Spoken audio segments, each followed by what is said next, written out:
todos, mi nombre es Caterina Peralta y el día de hoy les voy a hablar sobre la problemática de la educación desde hace años atrás. Todo empieza desde la década de 1980, donde se inició las reformas educativas. En 1984, el Ecuador experimentó un rápido crecimiento poblacional, sobrepasando la capacidad del sistema educativo.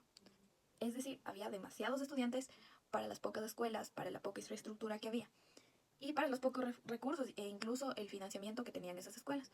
Entonces, por ende, afectó lo que es la calidad de la educación. Después, pasándonos a la década de 1990, aquí se hace énfasis a la privación y las desigualdades. Durante los años 90, la privatización del sector educativo aumentó las desigualdades. Las familias con mayores ingresos podían acceder a las mejores instituciones privadas, mientras que de bajos recursos dependían del sistema público, como ahora también pasa.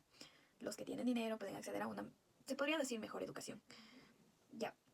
Asimismo, se creó una brecha de calidad en educación y pues básicamente no era igualitario. No era igualitario. Obviamente en el sector privado, por el hecho de que tienen más recursos, mejor financiamiento, la educación se convierte un poquito de calidad más que en el sector público y peor con todo lo que ya había pasado. En 1994, la calidad de la educación se fue afectada por la falta de formación continua para los docentes y los currículos desactualizados. Los docentes no estaban preparados para adaptar metodologías pedagógicas. Esto causó que se impacte negativamente en el aprendizaje de los estudiantes. Se quería aplicar nuevas metodologías, pero que seguían viviendo que en lo mismo, en lo memorístico. Entonces ahí están las consecuencias. En la década del 2000 se hace énfasis aquí en un enfoque más allá de la calidad en la cobertura.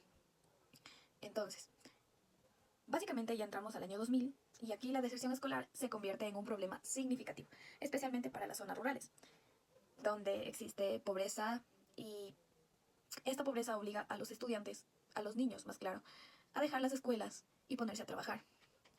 Entonces, se dan cuenta aquí de que las políticas educativas no abordan las barreras económicas que se presentan en este punto. Entonces, vuelve a afectarse la calidad educativa. Nos saltamos los años, seguimos con el mismo problema obviamente, y en el 2005 la brecha digital se hizo evidente con la introducción de tecnologías en la educación. Es decir, nos introdujeron que el internet, básicamente. Entonces, pero ¿en dónde fue esto de la introducción del internet? Fue básicamente en las zonas urbanas, se podría decir, porque obviamente la cobertura no llegaba hasta zonas rurales.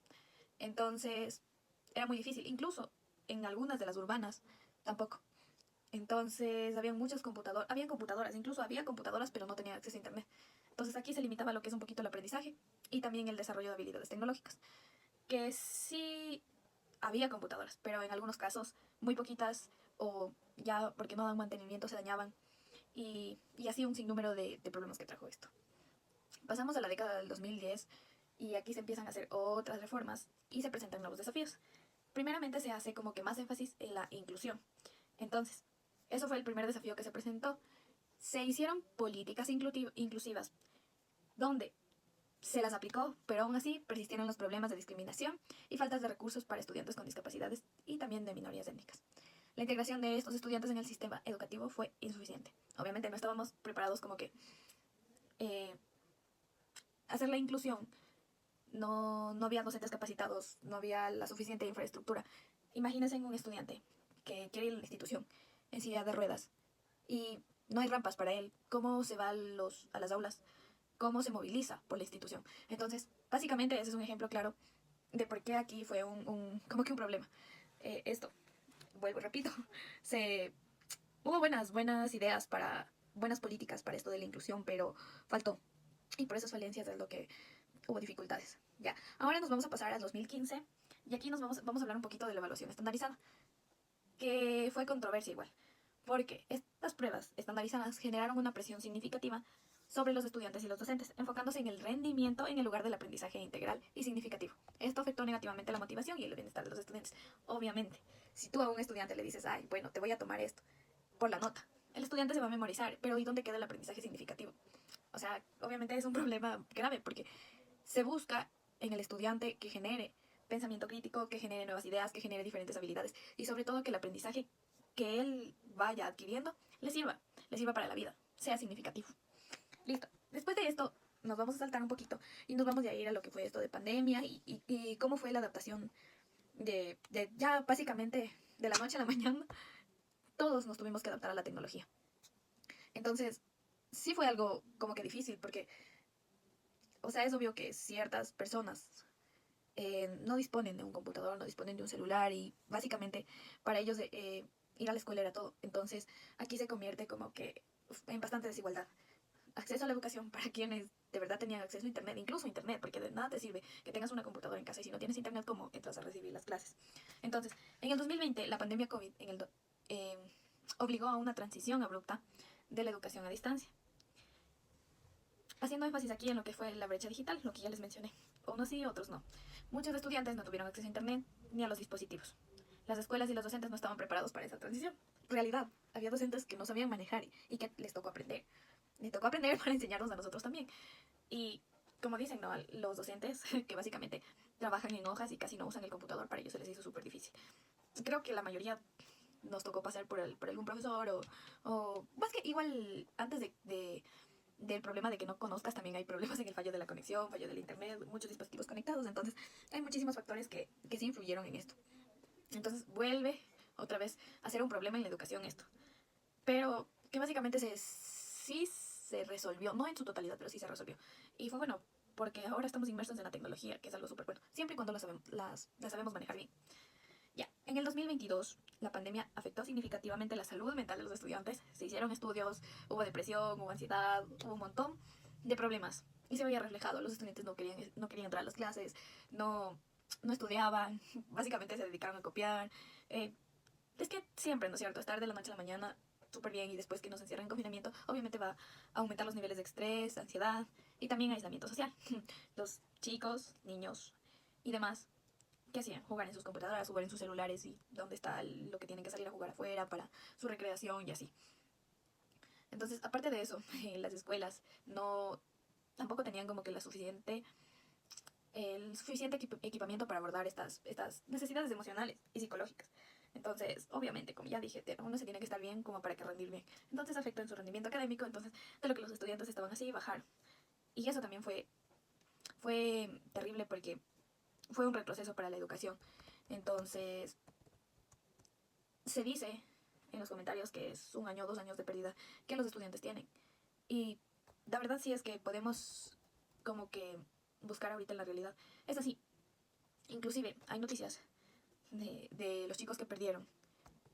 Hay demasiadas pérdidas de año escolar, o sea, demasiadísimos estudiantes perdieron el año. Entonces, solo ahí se podría decir que se puede observar todo esto, toda la problemática. Y eso que hace falta también la reforma de los currículos, que también me faltó hablar, pero el hecho de que se esté cambiando el currículo y que no haya la suficiente capacitación, que los docentes no se acoplen, también afecta significativamente en esto. Entonces, ahora les voy a hablar de la actualidad. ¿Qué está pasando en la actualidad? Se siguen enfrentando los desafíos que ya les había mencionado. No hay mantenimiento, entonces la infraestructura necesita mejoras, especialmente en zonas rurales. La desigualdad sigue siendo un problema y se sigue viendo desigualdad.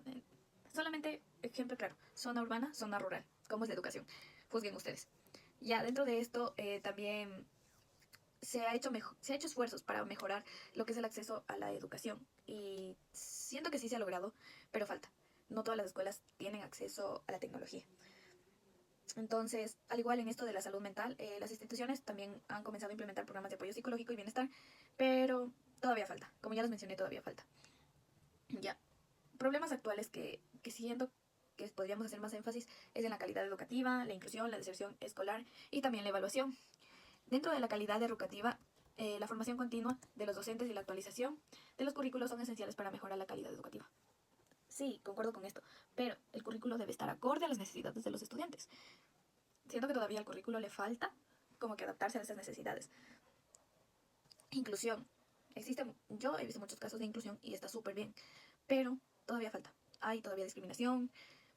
Miren, se trabaja la inclusión y está súper bien, pero ¿qué pasa cuando un docente no está capacitado, cuando tiene estudiantes con necesidades? Entonces, ¿qué hace? ¿Qué tiene que hacer el docente? Buscar por su mismo medio. Y a veces es muy difícil para el docente como que estarse adaptando, tener que estar con los estudiantes y acá, y es un trabajo complejo que también debería como que buscarse otro tipo de solución. Degresión escolar.